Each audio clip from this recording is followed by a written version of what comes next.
Agenda item 12, consideration of adoption of bill number 455 as ordinance number 455, amending Title 9 of the Mesquite Municipal Code entitled Unified Development Code by revising Section 9-2-2 definitions, amending Section 9-7-6 using tables by adding transient lodging establishments and vacation home rentals, amending Sections 9-7C-2 through 9-7J-2 and 9-7M-2 and 9-7N-2 by adding vacation home rental as a permitted use, amending Sections 9-7C-3 through 9-7J-3 and 9-7M-3 and 9-7N-3 by adding vacation home rental as a conditional use, amending Sections 9-7R-2 and 9-7W-2 by adding transient lodging as a permitted use, amending Section 9-8-3S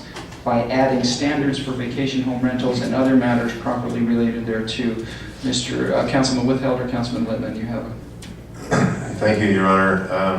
Due to the fact that I will have a conflict of interest on the following three items, items 12, 13, I'm sorry, it is 12? Yes. 12, 13, 14. I must recuse myself from those three items due to financial interest. Thank you. Councilman Littman? Thank you, Mayor. Likewise, I need to recuse myself from items 12, 13, and 14 due to a conflict of interest. Thank you. Thank you. Councilman Hafen? I have a question based on the next three items that are interrelated. Is it appropriate that because I'm sure the public comments are all going to be to the same. Do we have to hold public? Could we open them all three together for the public to comment and then bring them back individually or not? Okay. Thank you, Mayor, Council. Because they're individual ordinances with a little bit different, we need to have the public hearing on each one of them. All right, thank you. Councilman Rasmussen, do you have a question? No, just the same thing I said last meeting, that although a licensed real estate broker salesperson, I have no monetary interest in any short-term rentals, long-term rentals, property management company. I just sell new home construction model. So that's it. I will not recuse myself, therefore. Thank you, Councilman. I believe this, Mr. Seacrest, are you going to be handling this? Okay, go ahead, Mr. Seacrest. Mayor, we're and council members, with your permission, what I'd like to do, if I could, walk you through a brief PowerPoint presentation that gives some of the background on this issue, how it arose, the public involvement process that we've just gone through to arrive at some recommendations for the council, hopefully answer some of the questions ahead of time, and give you kind of a general overview of what's going on. Some of the state and local statutes, we want to look at those and what they say, and some of the other ordinances we looked at in researching this.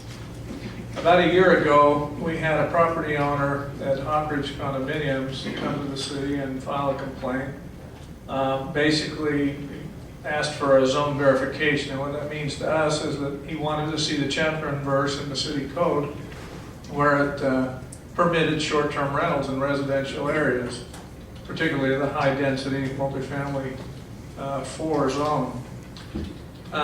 We found that in looking through the codes that it in fact does not permit it. It's not an express prohibition, but the code more or less implies it's not permitted in the way that the terms are defined and the way that the transient lodging uses are permitted elsewhere throughout the code. So then we're requested to enforce the code. The problem we had as staff is that our code is very ambiguous. We were reluctant to move forward because we weren't sure it was enforceable. So the staff met with the legal department, explained the dilemma, went through the code. They agreed that it was unenforceable as it was. So something had to happen. We had a dilemma. We have uses that are ongoing throughout the community. The code as it was written is not enforceable. In some cases, the city was not collecting room tax on rentals that it should have been, and so forth.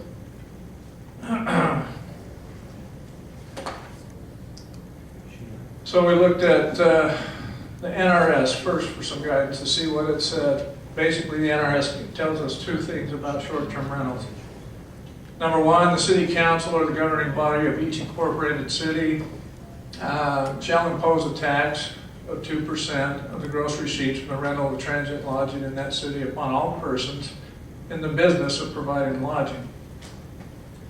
So we're supposed to be collecting room tax, and as I said, the city wasn't collecting it on many of these individual homes that were being rented out as vacation rentals.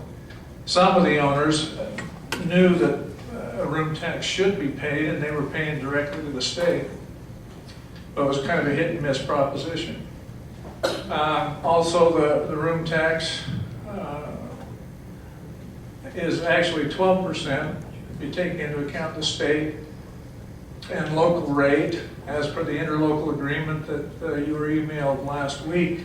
In 2009, the city entered into an agreement with Clark County, upping the room tax from 9% to 12%. So anyway, that's the first thing we're required to do. The second was the governing body of each city has a duty to establish a definition of transient lodging. We're to define that term for purposes of all taxes imposed by the governing body, and the ordinance must specify the types of lodging to which the taxes apply. It goes on and lists a variety of land use activities that fall under that category. Hotels, motels, of course, timeshare projects, apartment hotels, campground, and any other establishment that rents rooms or spaces to temporary or transient guests. We hadn't done this. We had no definition on the books of transient lodging, either in the zoning or the business license regulations. And I think, in part, this has led to a lot of confusion that there's been in the past, both on the part of the city and property owners, realtors in the community, etc. So that was something that we felt we needed to correct. We looked at, through our zoning, reviewed it. There are certain transient lodging activities that are permitted in residential zones, such as bed and breakfast inns, guest ranches, boarding houses. Wherever these are allowed in residential areas, they are conditional uses. But basically, they're considered commercial uses and generally relegated to commercial zones.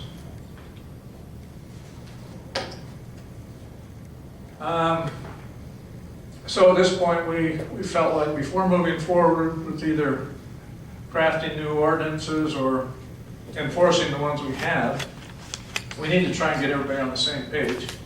Help everybody to understand what the state law requires, what our zoning regs say, and so forth. So we put together a workshop and invited as many people as we could that we knew were involved somehow in this issue.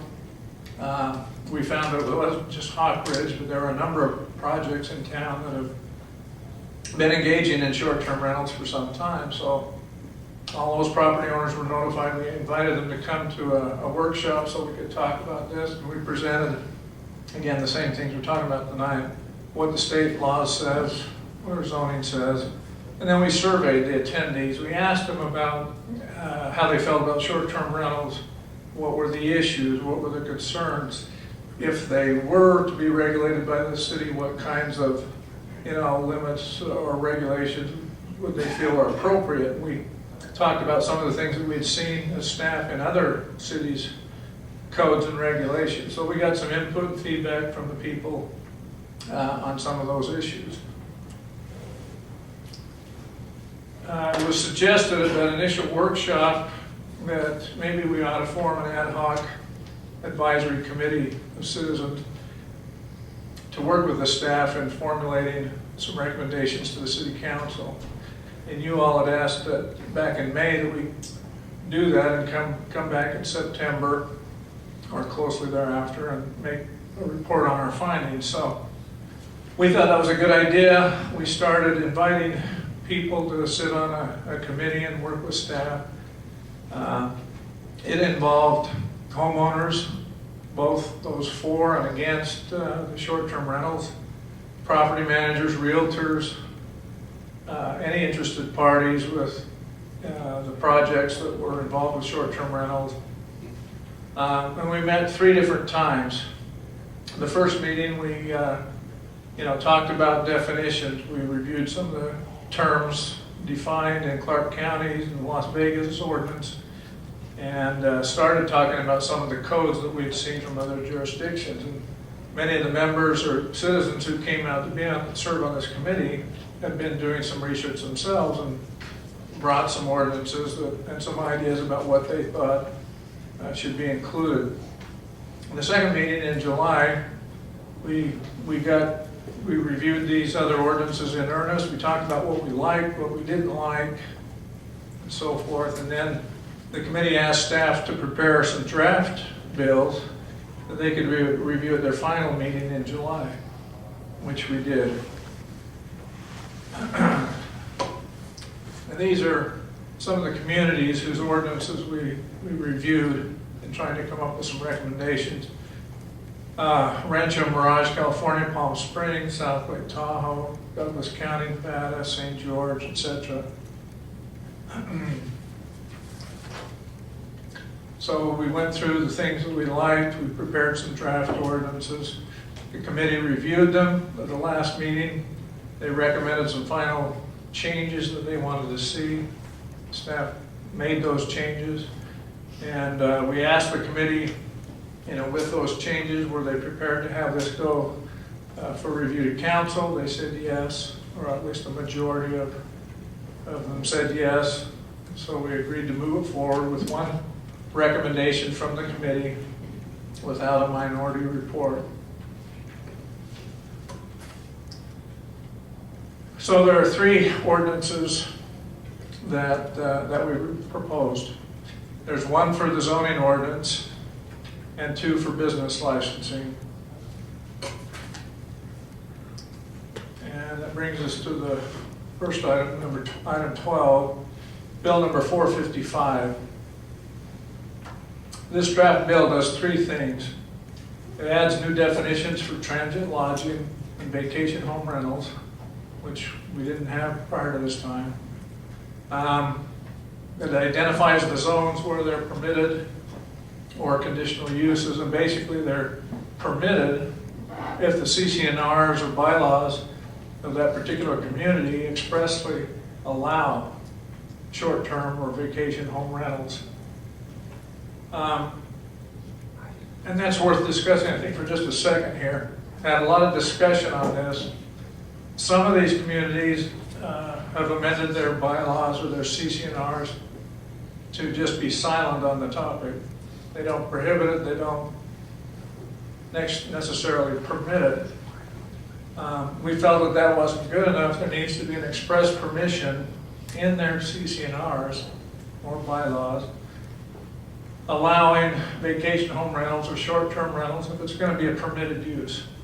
And by permitted use, it means it's permitted as of right. As long as they meet the conditions to get a business license, they can start up without any other special approval. If the CCNRs or bylaws don't permit it, then it becomes a conditional use, which is a discretionary approval, as you know, a hearing before the council, and you make the decision on those. And lastly, this amendment sets forth some general zoning standards for all zones. Excuse me. It provides that the operator must obtain a business license for each unit, comply with the room taxes and licensing requirements, get a permit from the Southern Nevada Health Department. There is a provision that prohibits loud music or noise, and some have asked, well, why do we need to have a separate noise ordinance dealing with short-term rentals, and part of the reason is that, as you know, the noise regulations on the code right now are unenforceable, so we made it real simple. If you can hear it, if it's audible outside the property lines, then it's in violation.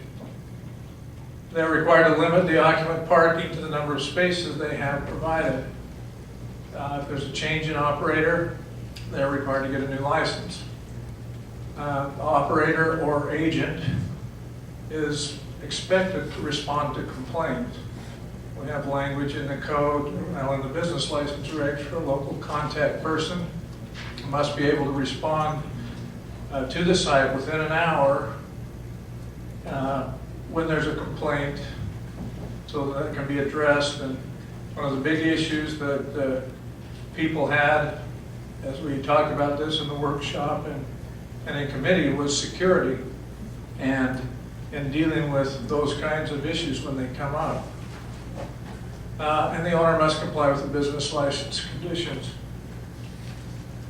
And with that brief overview of Bill 455, excuse me, I'd recommend opening the public hearing for comment, and then approving Bill 455 as ordinance number 455.